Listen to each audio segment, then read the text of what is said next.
Nowadays, I feel like we are constantly promised that an app will solve all of our problems. And that is certainly not true in most cases. But I have been using an app this year that kind of solved some of my problems. Hi, I'm Lena, and I am documenting my journey to fixing my relationship with my wardrobe. Not just in terms of like coming to terms with how I express my personality and how much I need, but also how much the planet needs me to consume. So I am trying to shop secondhand, I'm learning to make my own clothes, and I'm also just learning systems that rewire my brain back to a more logical way of relating to how I dress my naked form on this strange spinning rock. And I saw, like a year ago, 2 years ago, a lot of people using this app called Indyx. Now, I'm not gonna lie to you, wardrobe apps like this that essentially mimic the clueless wardrobe have always appealed to me in theory, but in practice have looked pretty freaking ugly. And I, as an aesthetic person who likes to think about aesthetics and wants to enjoy the process, cannot be looking at an ugly app. Once more, a lot of the apps had ads on them. One of the things that I am looking for in an app that's on my phone is for it to be less nightmarish than my social media apps. And for that reason, it needs to be ad-free. So I decided to use the Indyx app for a whole year. I've been alluding to it in some of my videos, but I haven't told you exactly what I thought about it. I've been using it for a whole year, and I thought I would condense my thoughts into this video so I can tell you exactly how it went. So welcome to my Indyx app. Hopefully this goes without saying, this video is not sponsored. I originally just used the free version of this app, which is actually really functional if you just want to use the free version forever. I got the 2-week free trial to see all of the different options, but I had the free version after the 2-week free trial for like 3 months, and in the end I ended up paying for it. I think it was £50 for the whole year, partly because I knew I was making this video, so it's a freaking business expense and we love to support small businesses, and because I wanted to see all of the detailed analytics that we'll get into in a minute, but also just because I started to find it so genuinely, like, honest to God, non-spawn useful, that I actually just wanted to thank the people who built it. I know that it doesn't have ads, and I know that's probably propped up by the people who do pay. And I was just, after like month 3 in like March, April, I was just using it so much and getting so much delight from it that I was just like, I wanted to like use my wallet to applaud them. You know, you sometimes just want to be like, well done. So before I dive into all of the weird reasons I found this activity very useful, one of which I haven't really seen very many people talking about, I'll just tell you a little bit about the app. So essentially, it's a wardrobe tracking app. You upload all of your clothes, look, here are all of mine, ooh, onto the app, and then you can assemble them into outfits that look like this. All the different ways that you can put an outfit together. And then once you have all your outfits, you can also add them to a calendar. So this is a record of some of the outfits I have been wearing in 2025. And it's, you can either just add individual items like this, or you can add, like, you can build an outfit and then add it to a moment. Now you can also take pictures, although as you can see, I am really bad at doing that. Very occasionally, I'll upload pictures to remind myself what I have been wearing. Where's a successful day where I've uploaded both a picture and and an outfit? Often I just upload the outfit picture to remind myself what these are so stupid. To remind myself what I wore if I haven't actually logged the outfit yet for whatever reason. So here's an example of an outfit that I wore, and here is a flat lay of the outfit, so you can see both. In each item, you can also say like how much you bought the item for, if it was a gift, if it was secondhand. While I was using the app, like halfway through the year, they added the capability to log whether the item was self-made. And as somebody who makes their own clothes, I was literally just like, this is ideal. But you can put in like as much information as you like, although very minimal information still makes the app functional. You don't need to do all that. However, because one of the reasons I wanted to use this app was because sometimes I get fidgety when I'm out and about, but I don't want to like open my like news app or like Instagram and just get sucked into a cesspool of bad news. So this is a way of me like being able to mindlessly do something to distract myself and like but not actually be on the internet. So I have logged quite a lot of information about my clothes, literally just to distract myself and also to make sure that my analytics were vaguely interesting for you to see at the end of the year. But you don't need to do that. I know that you're all curious, so let me give you a little insight into my analytics, and then I'll talk after that about how useful I found this. Now, I did actually do a prediction before I started logging my clothes. So I predicted I had 170 items. 60% of them would be one pieces, so either jumpsuits or dresses, and 70% of them would be secondhand, and that I would have 12 pairs of shoes. Now, I have been imperfectly categorizing the wardrobe over the year in that I didn't do a grand day that a lot of people do when they use the app and they like set aside a whole day to like lay out all their clothes and take pictures of them and log them. I didn't do that because I am inherently a half-asser. I literally wrote the book on it. So I would just add clothes just before I put them on. I just lay them on my bedroom carpet. The app has a functionality where it cuts out the background, and that's actually really good and really effective. So I didn't feel the need to sit down and do it all at once. I just logged the clothes as I wore them, which means that I have an insanely high, I think I've technically, according to this app, worn 95% of my wardrobe this year. But that is because I didn't log absolutely everything that I own, but I'm convinced there's probably only about 20 items missing for reasons that we'll get onto later in the video. But I have 115 items, and I've put together from that 246 outfits. I was actually wrong. One pieces in my wardrobe, I only have 27 of those. They make up 23% of my wardrobe. And shoes, well, I only have 8 pairs of shoes. And I don't know if that makes me holier than thou. But I feel like, do you know what? I don't own a pair of trainers right now, apart from my running trainers. And that is the one thing that I think is missing. But apart from that, I actually think I'm fine on the shoe front. So that's really cool. And I know that all my shoes are logged. It shows you the colours that you wear. This isn't very useful for me because I wear a lot of colours, don't know if you've noticed. But for other people that might be really interesting, you might have like an 80% black wardrobe or an 80% blue wardrobe because you've got loads of denim. My self-made percentage at the moment is 11%, 22% gifted, which is partly because obviously I make videos on the internet, and occasionally over the years, brands have been nice enough to gift me clothes, or like I've been doing a job for them and I've had to have clothes to make the content. But some of that is also just like my friends gift. I'd like to think that among my friends, I have a little bit of a reputation of being very happy to take on secondhand items that other people aren't sure if they want, or to be, for my birthday, to be gifted secondhand items that they don't want from their wardrobes that I've complimented them on in the past. That's a thing that has happened. So the 22% is partly #influencer and partly just like people giving me clothes. 67% purchased. Of those purchased, at the moment, 61% is secondhand. I predicted 70%. Now, if I logged everything in my wardrobe, that might skew a little bit more to 70, but that's kind of close. And I think I'm quite happy with that. I wear a lot of my clothes in all seasons, so I haven't really categorized them into seasons. And also I've been very bad at logging when I got an item. So a lot of the time it just looks like I got it when I logged it, which is why it looks like 30% of my wardrobe was bought this year. But as you'll know, I've been doing the year of make do, and I have been restricting how many items I've been buying. So that can't be true. That's not true. Usage over the year, apparently I've worn 95% of my wardrobe, although I don't think that's quite true. And here are my most worn items. Oh my goodness, they're not rainbow coloured. What's going on? If you'd like me to do, that one is rainbow coloured. If you'd like me to do a video on my most worn items and why I think they're there, I would love to do that because I think it's really interesting, like what your top 5 items end up being. But these are mine. I mean, the Doc Martens, 184 wears. If you saw me this year, it is most likely that I was wearing those. And if I wasn't wearing those, I would be wearing these, which is essentially the summer version of those shoes. I've only been logging them for this year, so 31 times I've ever worn these shoes is like a massive lie. I've owned these shoes for years and years, but it does give you a cost per wear if you put in the cost as well, which is pretty fun. Most worn outfits is usually like items that I've packed to go on holiday. That's why they've got so many wears. I do wear the same items quite a lot, but I don't think I wear them in the same composition. And least worn items are honestly stuff that just doesn't fit me right now. So that's cool. The investment is really interesting because actually I was thinking that I might not show you this bit because I felt a little bit like, oh, that's a lot of money. It shows you how much you've spent on clothes.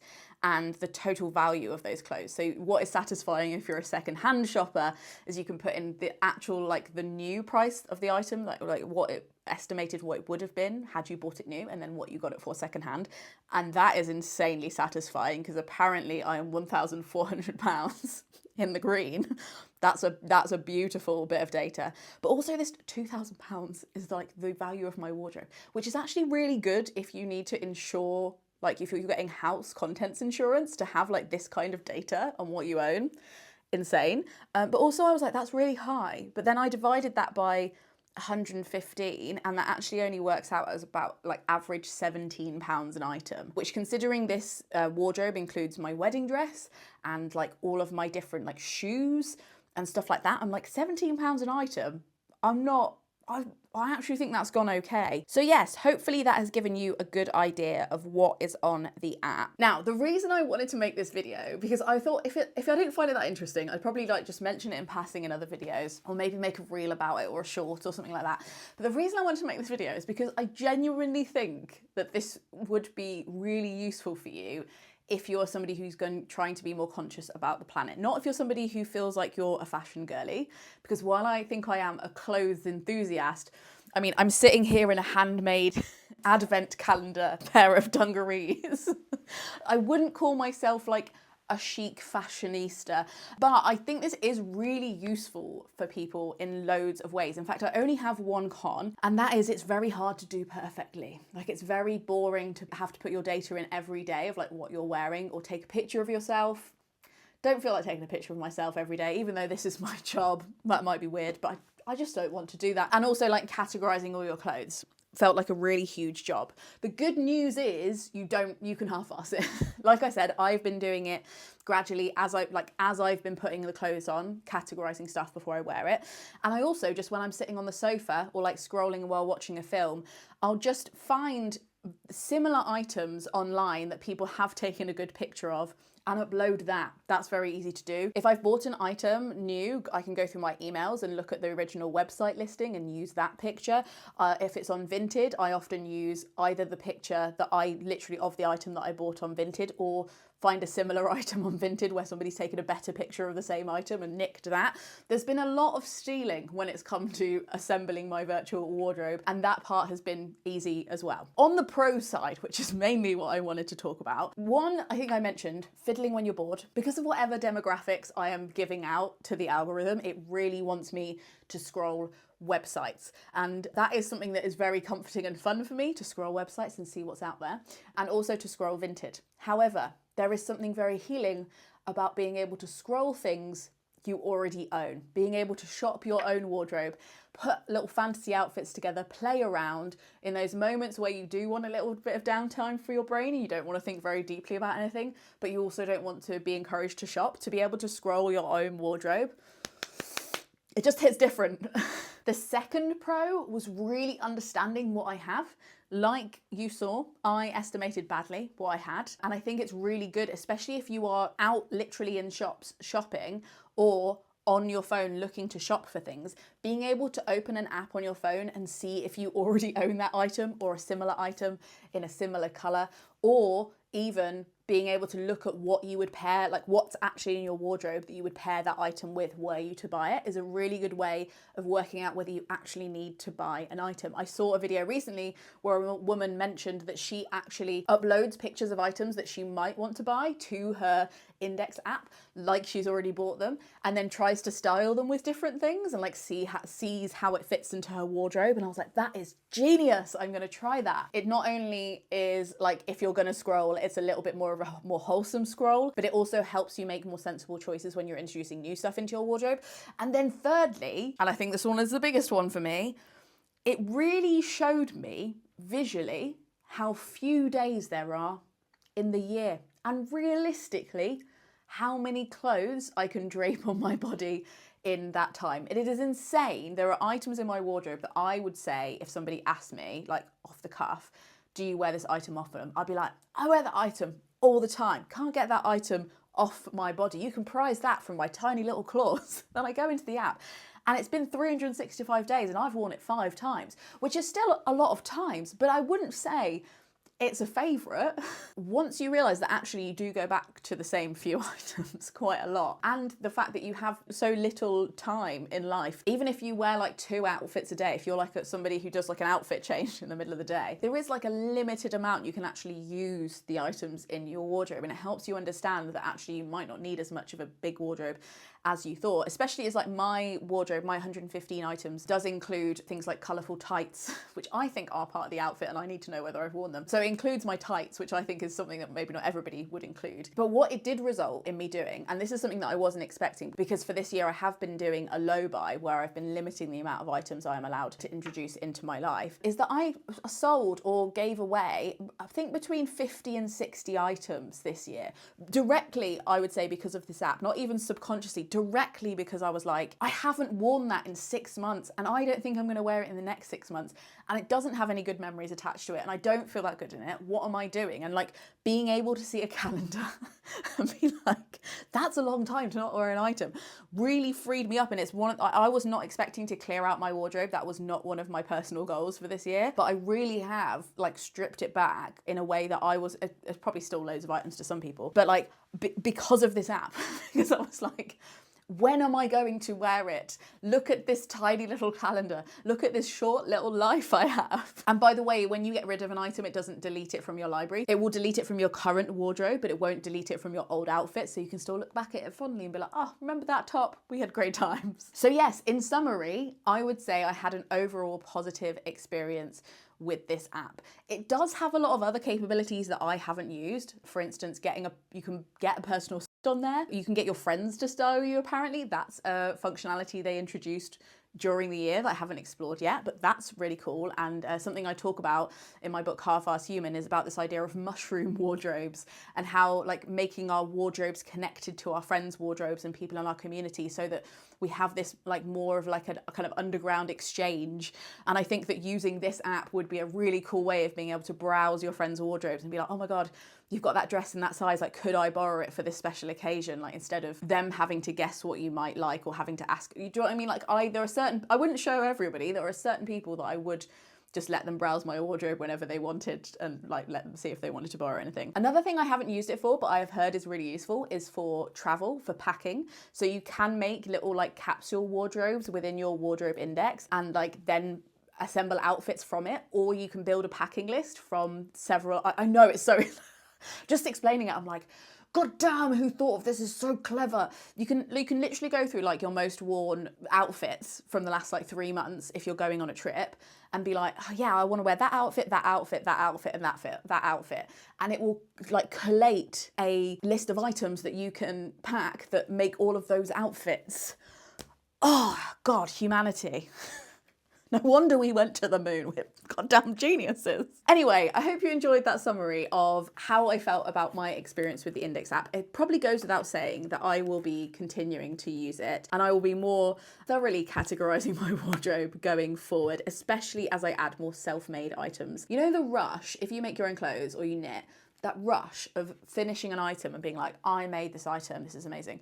There is an extra dopamine rush to be had in adding it to your digital catalogue and being like, and it's like existing there amongst all the other items that you've bought from like professionals and you're like, I made it, it's mine. It's amazing. So I will be using this again in 2026 and would happily make an updated video about that. I am also planning, if you do want to use the Indyx app in 2026, I'm also planning to do a video where I help Craig, my husband, categorize his wardrobe, which one, I think will be fun. Two, he has a much smaller wardrobe, so it's a much more doable task. But hopefully I can use that video to show you some of the tips that I found in like how to lay stuff so it looks okay and like categorize stuff efficiently. I will be making that video in January 2026 if you would make sure you subscribe so you don't miss that. Thank you so much to the Gumption Club who make these videos possible so that we can try and live alongside the dying scream of capitalism and still make sensible choices and still, hopefully, look kind of cool. Thank you so much for watching. If you like this video, I guarantee you will like any of the videos in my clothes videos playlist. I made a whole playlist of all my clothes videos if you want to have a look. Thank you so much for watching. Frog Snog out.